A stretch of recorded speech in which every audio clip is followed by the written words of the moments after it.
Hello again, whiskey friends. Thanks for joining me today, everybody.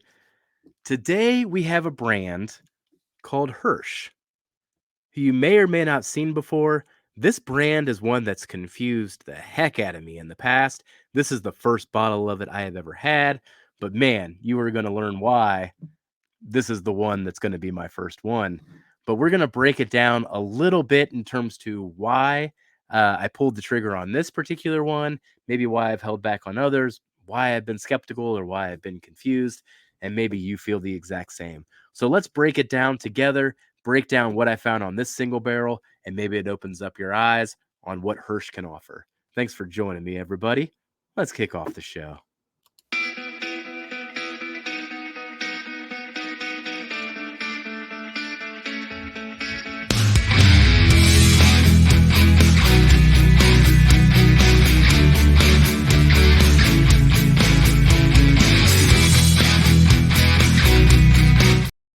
All right. We're going to go Golden Glen treatment on this one. Cheers to Marty at Whiskey Nose. Get a little bit of a pour in here. We'll break down the nose and palate here in just a moment, and then we'll get into the review at the end. But for Hirsch, man, this has been a really confusing brand for me. Just over the years, it's been a little bit of a roller coaster ride, I feel like, as maybe they find themselves and the products that they can put on the shelf consistently. But from what I can tell, when it comes to the more basic expressions that are on the shelf that are around $60, very mixed reviews. But then I hear great things when it comes to the Hirsch single barrels. But even within that context, is it Willet? Is it MGP? Like, where is it Barton? Like, what are they doing? The cognac finish that just came out, like, what's the 7.5 year basis of that? It's really hard to know sometimes where people are getting things from. Very similar to a barrel bourbon. It's just they're getting things from so many places sometimes that it's hard to understand what the flavor profile is of the thing that you're going to be drinking. But in this particular case, they were very transparent. So I want everyone to know that these things are available. And once again, just like the barrel bourbons, we had a video on that a few weeks ago. Important to turn it around and see where it's distilled from. But this one here is a single barrel. Note that it says high rye bourbon, and it does say distilled in Indiana. So we are looking at a MGP product. On the back here, it is also age stated at 8 months, or no, 8 years, 9 months. So almost 9-year-old MGP. 9-year-old MGP. Thus why, of course, I'm going to jump on it. The proof on this one is 115.3, and this is a 36% rye, thus the high rye that is said on the front there. It also says here barrel entry 120, but we'll take that as it is. So those are all the stats it gives. It also says of the single barrel, it is bottle number 119 of 132. So you're looking at a little bit of a short barrel on top of that. So important to keep in mind with this, we are seeing lots of 8 and 9 year MGP all of a sudden. Man, I am going to keep scooping them up, especially at these prices. These prices are perfect. Don't let them get any higher, please. This is the right proof point for what this is. This one was $99. The other experiences that I've had with 8 to 9 year MGP just in the last couple of weeks has been Backbone, which has been around 80 to 85 for something that age. The barrel bourbons that I noted a few weeks ago, those were $99. I got a Copper Craft on the way. That one was around $90. So all of them are hovering around that price point, and I will keep gobbling them up as long as I can because I remember what it was like when the drought occurred and I could only buy a 4-year MGP. And that was a very depressing times. We call those the dark times, the medieval ages. Let's not return back to those, or let's bunker as much as we can so that we can weather the storm next time. But I am so happy to have 8 to 9 year MGP products back on the shelf and back on the shelf more regularly than I expected for 2023. Well, let's break down this Hirsch. We're going to break down the nose, and then we're going to go into the palate, and then we'll go into the official scores. Thanks for joining me this far, everybody. Cheers.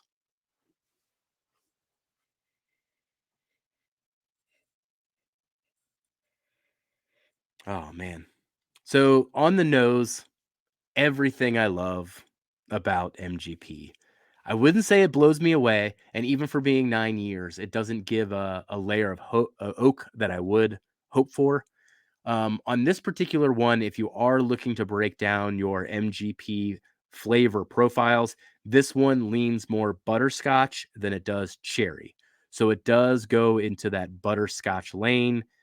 If you're familiar with kind of the different profiles of MGP, I would describe this one as butterscotch. There's a lot of honey, graham cracker on the nose. So those are typical markers for me when it comes to MGP. And then it begins to get a bit into toffee, maybe even chocolate covered espresso beans.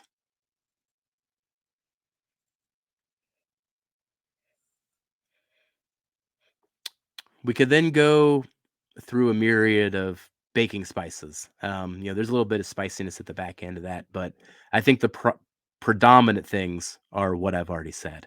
So let's get into the taste. Mm.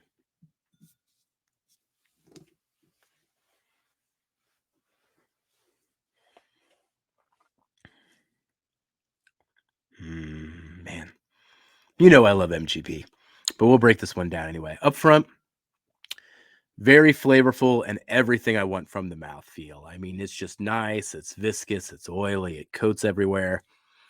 Even gives you flavors all over the side of the tongue. If you just kind of let it sit there and run. Oh man, does it coat really, really well. Up front though, stereotypical MGP flavors. Honey, graham cracker really stand out. Mid palate, things do escalate, especially with a layer of creaminess.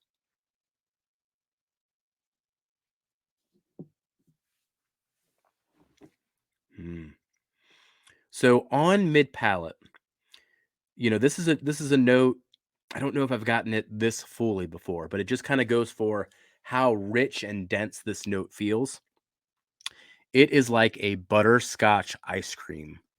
That is the extra flavor that then gets added in mid palate, and it even sits there, even on the back of the sides of the tongue when it comes to the finish.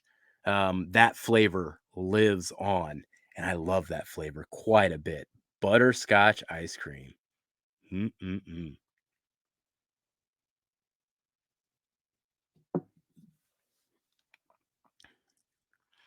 It's peppery come mid palate.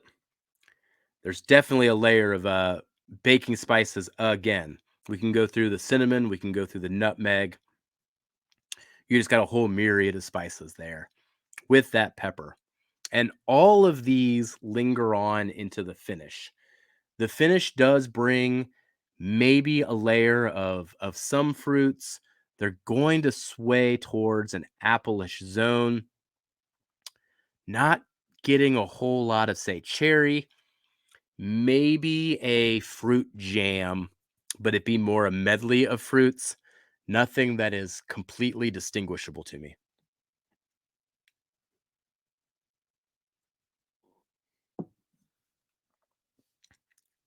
Man, that last sip was real sweet. The honey was real dialed up on that one. And the rye bread's there too, man. A nice salty rye bread. This is a good bourbon. This is a really, really good bourbon. And this one, I would say, I have taken some time with. I mean, you can kind of see how I've worked my way through it here over the course of the last 2 weeks, but it has gotten better every single sip. Man, this sip right here might have been even better than the last time I had it, where I put down the official scores. So these things do evolve. Keep that in mind when it comes to the official scores that I put down. Those official scores are still a point in time, and every time you taste it, things can change. So let's get into the scores themselves. All right. So this is the Hirsch single barrel. It is high rye. It is MGP. Here on the channel, we do break things down into three categories: flavor, experience, and value. Now, there are a whole lot of metrics that go into these three categories behind the scenes. But when it comes to flavor, that's just saying how enjoyable it was to experience the nose, the front of the palate, mid palate, finish. How enjoyable was it? The experience is a more technical score. How complex was the nose? How was the mouth feel? How complex was mid palate? How long was the finish? How was the balance? You get into the experience there, like the technical score. And then value is all about the price that it gives for the experience. And what you see here is, man, this one came just a hair from being great. And I'm kind of like sipping it now, thinking, gosh darn it, Jeff, you should have found a way to get this one a bit more points to get it to the 80. But I'm going to stick to my guns. This is where I officially reviewed it after thinking through things for a long time. But the flavor, man, right there on the 80. I only think the thing that held it back maybe a little bit when it comes to the experience and why it got a 76 is that it lacked a little bit of oak and depth. And I know that oak and depth can be there on some of the 7, 8, 9 year MGPs that I've had recently. And this one does cross a more stereotypical path with everything except that butterscotch ice cream note, which is what got it the bump in the flavor. But because of the somewhat lack of complexity in some ways, you didn't hear me really describing fruits and really calling out things in a diverse fashion. That was the thing that I think maybe held it back just a little bit. But all it needed was just one little push to get to a great score. And then the value, I gave it a 9 out of 10. Tell you what, any of these MGPs that are sitting here between $90, $99, perfect price point, perfect value, perfect great experience for what you're paying for. These need to stick here, and I really, really hope that the distilleries continue to do so, because anyone that tries to stretch this, by the way, like, there are too many brands that are hitting this price point right now to stretch it any further. I will just reject you at this point if you try to give me an 8-year, 9-year MGP for 120, 150. Like, no, I know what's possible. You'd have to be proven to be something very special for me to exceed the price that it is now, thus the 9 out of 10. So the final score was a 79. That fits on very good, but so close to being great. Recommend 8 out of 10. The only thing that holds it down for being a 9 out of 10 or higher is just the fact that it is $100. And I know a lot of people don't want to commit to that type of price. Would I buy another based on this experience? Oh, hell yes. I would definitely buy another. Come on, 2023. Bring me all the 8-year, 9-year MGP. And then 2024, hold a little bit back for the 10-year, please. Woo! So excited to get back into the older MGPs. This is my wheelhouse. This is what got me into bourbon in the first place. So that's why I'm so excited. I love this stuff. Well, thank you for joining, everybody. Hopefully that helps a little bit with that Hirsch label. Be careful about the details, of course. But man, they're all over the place on the sourcing. But if you see a high rye single barrel MGP, they clearly got some good, good stuff. Thanks for joining me, everybody. I'll catch you for the next one. Bye, whiskey friends.